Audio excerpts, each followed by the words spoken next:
Hi, I'm Megan. Welcome to today's live reading of Spellbound Seduction by Halley Larkin, presented by Itsy Bitsy Book Bits. Join me for Chapter 1. Prologue, July 25th, 1849. Under ordinary circumstances, Arabella Brightley would never have left Cortwood grounds without her father's consent. Rules lent a simple consistency to life that helped everything run smoothly. So she didn't understand why her sisters were keen to bend and break them. However, as Charmaine had pointed out, Papa was engaged in London for the day, while the Hampstead summer fair would not return for another year. Frothy clouds traversed a sky altering between bright blue and stormy gray over the vast grassy expanse of heath that bordered Cortwood Manor. As they approached the rows of colorful tents and stalls, she savored the ginger cake scent drifting in the air. The sound of children's laughter and barking dogs grew louder, along with the discordant notes of a barrel organ. Peddlers with boxes strapped to their chests hawked sweetmeats, hot potatoes, and onion pastries. At social functions in London, Bella felt obligated to chit-chat with ladies and gentlemen she scarcely knew. On the heath, she roamed free of any such responsibility. While Rosalind ran off to join a skipping rope game, and Charmaine inspected crowns fashioned from fresh purple peonies and dainty Queen Anne's lace, Bella kept her distance from the crowd. After taking the last delicious bite of a currant stuffed penny pie, she rifled through her silk satin reticule, its delicate ribbon handle looped around her wrist. And then Bella's fingers brushed against the hard metal of a shield-backed sovereign. She stood on tiptoe to peer over the crowd of visitors to the heath. Union Jack sashes tied to wooden posts marked the entrance to the fair. Bella remembered the merchants at a stall near the front who sold fetching spools of thread. The notions had glimmered in the sunlight like spun gold. Bella glanced back at her sister. Charmaine was still haggling with a vendor over the price of her floral coronet, hands gesticulating, but face hidden under the ribbons and rosettes adorning her bonnet. Purchasing the thread should only take a few minutes, and so Bella headed down the dirt pathway that led to the entrance on her own. Working around a pair of laughing boys trundling a hoop with sticks, Bella passed a limp, lopsided tent. In a strong wind gust, the entire structure might collapse. Still, the bright chartreuse awning caught her eye. A man stood in front of the tent. He wore a hooded cloak as drab as the canopy was garish. When he spotted Bella, he made his way to the path, blocking her route forward. Care for a flower, milady? He angled a single rose in Bella's direction, his face hidden under the cowl. 6 pence, if you please. The rose looked well enough for this late in the season, burgundy red with bright petals and the lingering fragrance of summer. But she'd no wish to part with the coin for something that would soon wither and die. No, I'm sorry. I've only a sovereign and no pence to spare. Only a sovereign, he muttered. What troubles you must face in this life? The man hunched over to tuck the rose into a large pouch that hung from a loose belt around his waist, taking care not to let a petal drop. He withdrew a deck of cards from the bag. Have you heard of tarot? Some unseen enchantment lured her closer. The cards' painted frontispieces resembled dyed oils on crinkling brown papyrus. She recognized the Eye of Horus on one facing out, similar to its depiction and description of Egypt, a book filled with illustrations of obelisks engraved with hieroglyphics and statues of long-forgotten gods. The man ran a slender finger along the edges of the deck. I once played tarot as a common game, but can now repurpose the cards for divination. The thought, though intrigued, the concept frightened her. And besides, Bella had no desire to hear fictional tales of her future. I'm afraid I don't take an interest in the dark arts. Dark arts? This is but recreation.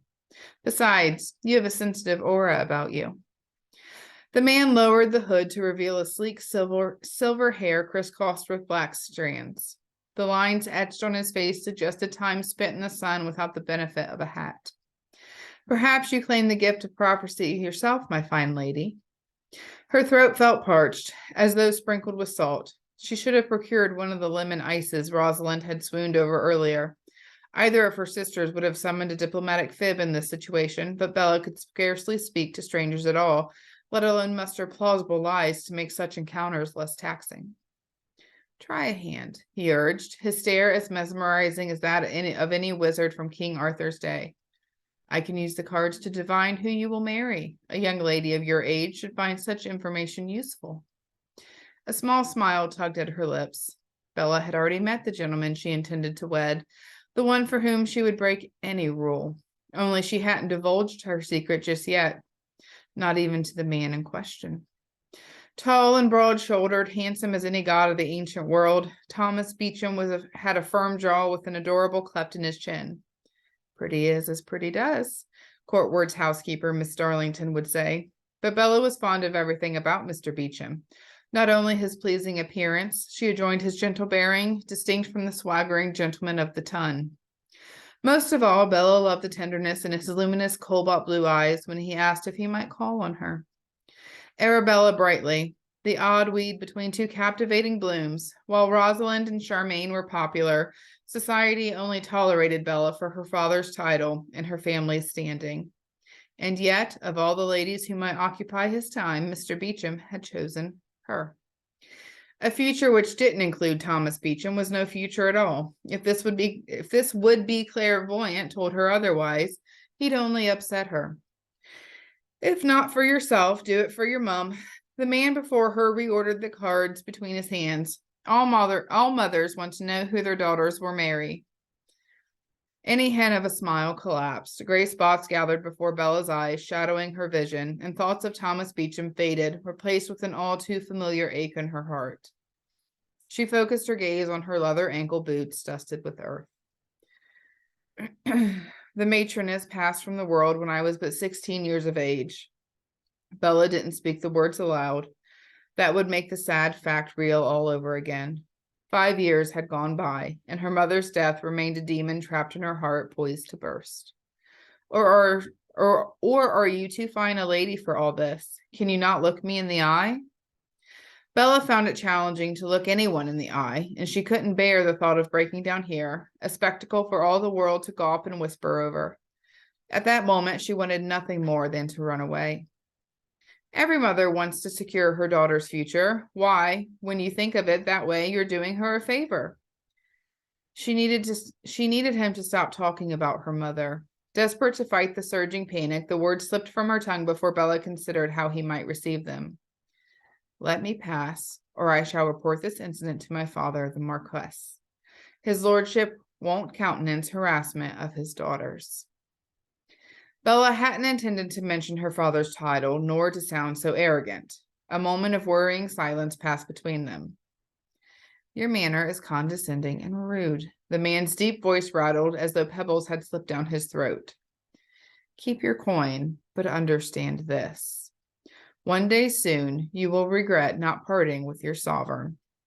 The man drew closer, too close. So near, Bella caught the pungent odor of his skin. She shrank back, stumbling a bit. Despite your beauty, no man shall love you as a wife. And if a gentleman harbors such feelings, you will cause him nothing but pain. Those words landed like blows to her head. Bella loved Thomas Beecham with all her soul, and she'd grown to believe he'd loved her. Neither of them would cause the other pain. You have a beast's heart, my lady, he whispered. I needn't bother with the cards. Your destiny is to die alone and bitter. Only a fool would fall in love with a witch. The Hampstead Hornblower. Fiendish Crimes on Hampstead Heath. July 31st, 1849. In a tragic turn of events, Thomas Beecham, the missing son of Lord Reynolds, the Duke of Rigby, is now presumed dead. Authorities have confirmed the presence of armed bandits on the heath and hinted that the disappearance is connected to a botched demand for ransom. Stricken with grief, the Duke has abandoned London for parts unknown. As additional details of this monstrous misadventure unfold, the Hornblower will report the latest.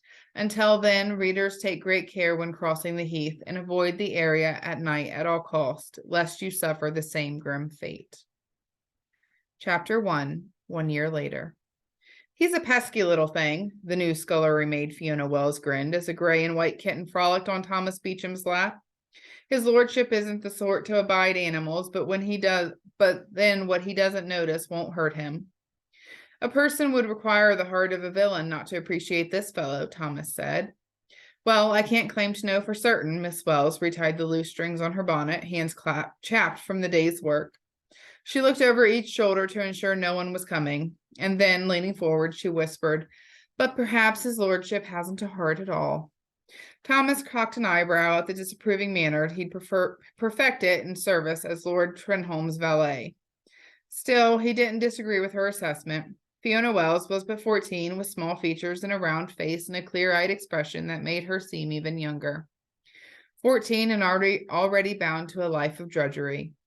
Knowing she would likely be stuck working for Trenholm far longer than Thomas would, and the time he spent there was unbearable enough, he wanted to grant her some degree of optimism. Otherwise, she might wither under the weight of it all. Come now, Miss Wells, our employer is a stern man, but reasonable. When Thomas addressed Fiona as Miss Wells, her eyes brightened. The other servants rarely afforded her this minor dignity. Sadly, over the course of his first year in Trenholm's employ, Thomas discovered that the hierarchy among the domestic staff was as unyielding as that of London's highest social tiers, the social circles of which he'd once been a part of.